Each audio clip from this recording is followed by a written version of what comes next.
عید پیچھے ٹر یا عید کے پیچھے ٹر، اس ضرب المثل کا کیا مطلب ہے؟ ٹرو اور مرو کسے کہتے ہیں؟ اس ویڈیو میں آپ کو ملیں گے ان سوالوں کے جواب۔ لیکن ویڈیو مکمل دیکھنے سے پہلے آپ سے ایک چھوٹی سی گزارش کہ اگر آپ نے اس سے پہلے ہمارا چینل سبسکرائب نہیں کیا تو سبسکرائب کر لیجئے اور بیل آئیکن دبانا مت بھولیے، تاکہ اس چینل سے اپلوڈ ہونے والی مزید علمی، ادبی اور معلوماتی ویڈیوز سے رہیں آپ بر وقت باخبر۔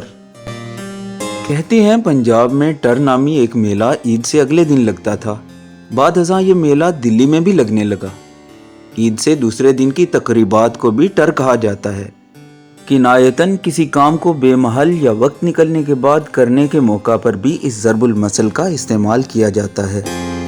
یہ مکمل ضرب المثل کچھ یوں ہے: عید پیچھے ٹر، برات پیچھے دھونسا۔ اس مکمل ضرب المثل کا مطلب بھی یہی ہے، یعنی عید کے دوسرے روز کا میلہ، وقت گزر جانے کے بعد خوشی کی بے موقع نقل کرنا۔ تہوار نکل گیا تو خوشی کیسی، بے موقع خوشی، تہوار گزر جانے کے بعد جشن، اور شادی کے بعد موسیقی کا مزہ لینا۔ ٹرو اور مرو سے کیا مراد ہے؟ عید کے بعد دوسرا دن ٹرو اور تیسرا دن مرو کہلاتا ہے۔ اگر آپ کو یہ ویڈیو اچھی لگے تو چینل کو سبسکرائب کرنا اور ویڈیو کو لائک کرنا مت بھولیے۔